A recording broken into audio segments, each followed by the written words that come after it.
আসসালামু আলাইকুম সবাইকে। আজকে আমরা রিবিট এমএপি সম্পর্কে কিছু বেসিক আইডিয়া নেব। তার আগে আমরা জানি রিবিট কি। রিবিট হলো একটি BIM software, building information modelling software. So আমরা যখন রিবিটে কোনো কিছু মডেল করব, এটার সব ইনফরমেশন আমরা অটোমেটিক্যালি রিবিট থেকে নিতে পারবো।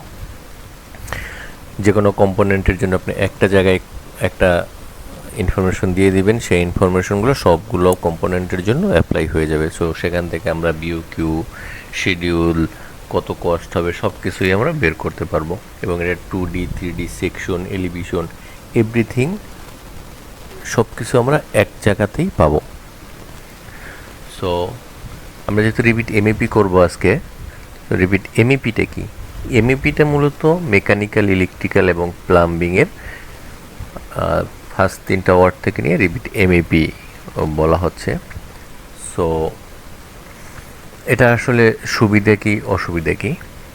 রিবিট একটা বিল্ডিংয়ে, বিশেষ করে আপনারা যখন ফার্মাসিউটিক্যাল বা ফ্যাক্টরি, মার্কেট, মেট্রো রেল এইসব জায়গায় কাজ করবেন, ওখানে দেখবেন প্রচুর পরিমাণে ডাক্ট, পাইপ, তারপরে কেবল ট্রে ড্র করা হয়। সো এই সব কিছুর কম্বিনেশন যদি আপনি রিবিটে করেন, সেই ক্ষেত্রে কোনো ক্লাশ থাকবে না একটা ডিসিপ্লিনের সাথে আর একটা ডিসিপ্লিনের, এবং কোনো সম্পূর্ণ বিওকিউটা একসাথে পাওয়া যাবে, সম্পূর্ণ 3D মডেলিংটা, অ্যাকুরেট 3D মডেলিংটা হবে, যেটা অটোক্যাডে অ্যাকচুয়ালি পসিবল ছিল না। সো একটা নর্মাল কিছু জিনিস আজকে দেখি আমরা। যেমন এটা হলো এই মডেলের 3D। এখানে দেখেন, এখানে এটা এই শু থেকে ডাক বেরোয় রুমে গেছে। দেন এটা একটা চিলার থেকে আপনার পাইপ বেরোইছে। তো যদি আমরা লেভেল 1-এর এইচব্যাক প্ল্যানটা দেখি, এই হলো লেভেল 1-এর এইচব্যাক প্ল্যানটা। এটা একটা বেসিক মডেল, অটোডেস্কেরই তৈরি করা। তো দেখেন, এইটা তো এইচব্যাক মডেল। এখানে আমি এই কেবল ট্রে, পাইপ এগুলো এখানে শো না করলেও হবে। বা যদি আমরা এখানে একটা 3D দেখি, এই জায়গাটার আমরা 3D দেখি, আমার মনে হচ্ছে এখানে একটা ক্লাস আছে, এটা আমি এখানে দেখেই মনে হচ্ছে। তো আমি এই জায়গাটারই শুধু একটা 3D দেখবো। এখানে দেখেন, একটু ভালো করে খেয়াল করি, না এখানে ক্লাস হয়নি মনে হচ্ছে, ক্লাস হয়নি, এখানে ক্লাস হয়নি। এটা এই নিচ দিয়ে গেছে, এখান থেকে এটা চিল্ড ওয়াটার সাপ্লাই দিচ্ছে।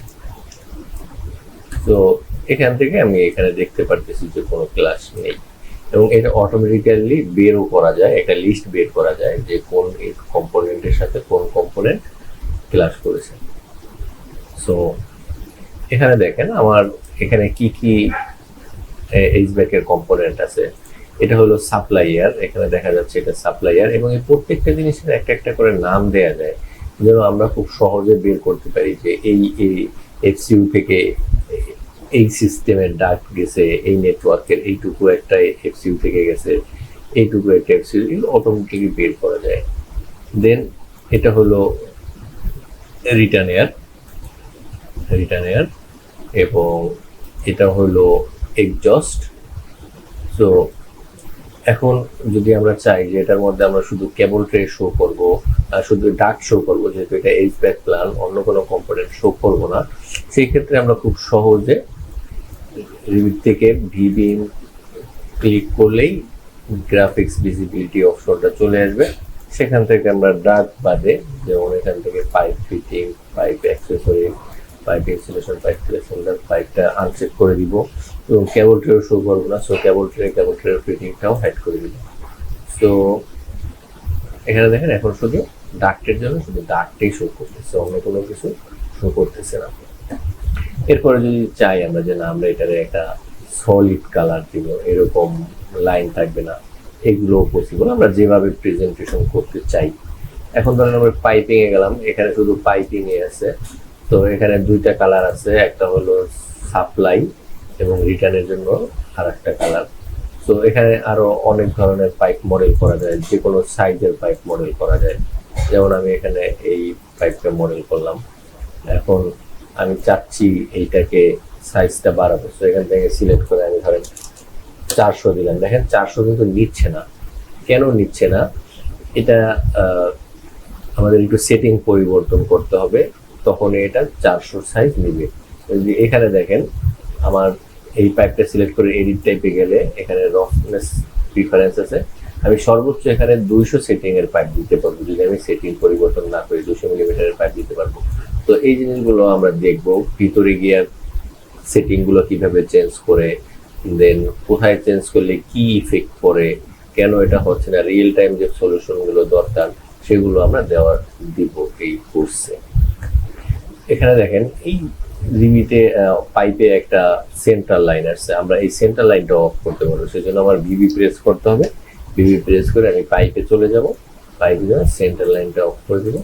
দেখবেন এখানে কোনো সেন্ট্রাল লাইন থাকবে না, আমি শুধু পাইপেরটা চেঞ্জ করছি, ফিটিং এটা চেঞ্জ করে নেই। তো আবার আমি এখানে যাই, এখানে গিয়ে পাইপ ফিটিং এ যাবো, এখানে সেন্ট্রাল লাইনটা অফ করে দেবো, সেন্ট্রাল লাইনটা অফ হয়ে যাবে।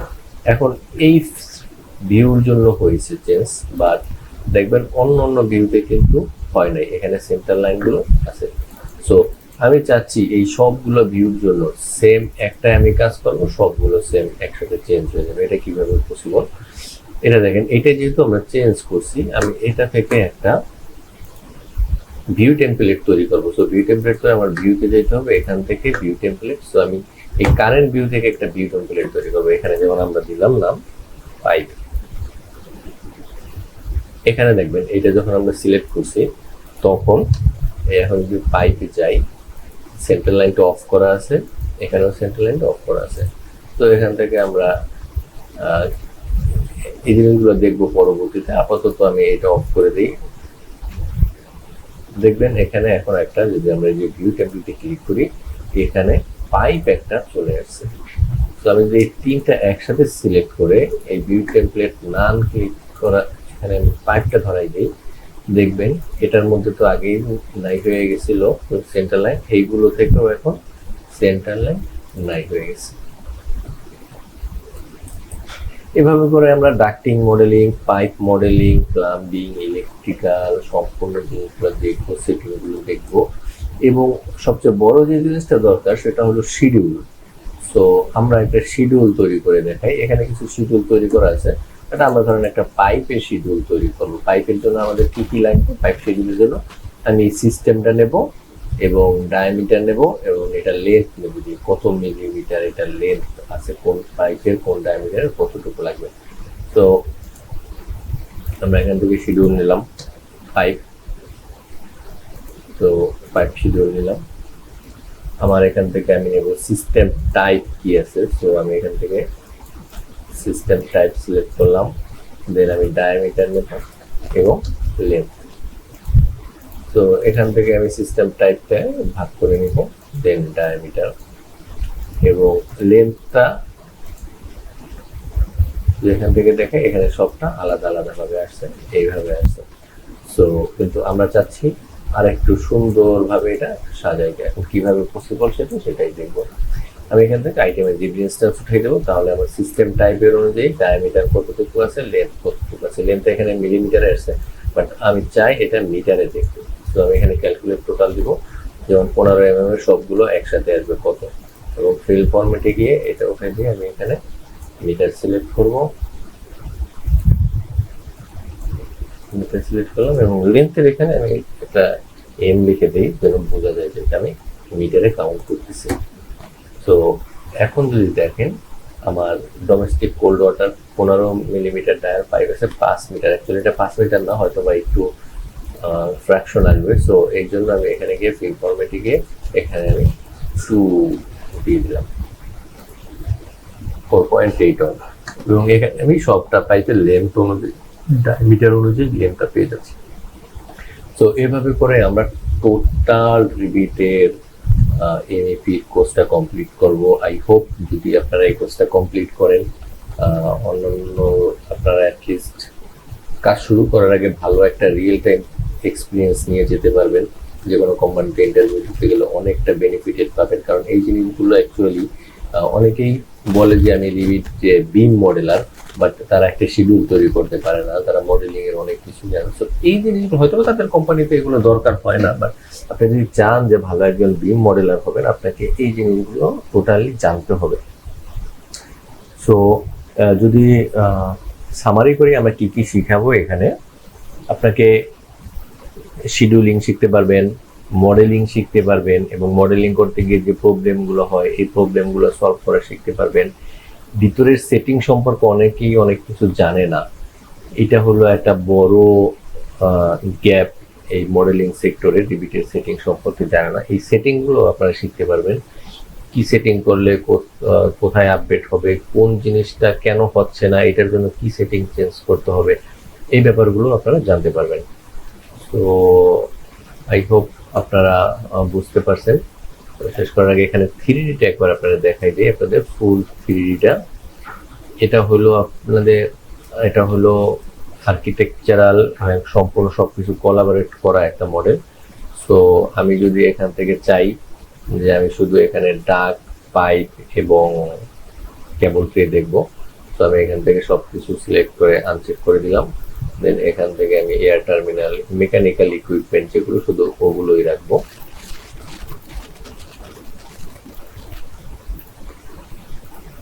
তাহলে আমি এগুলো সিলেক্ট করে নিলাম।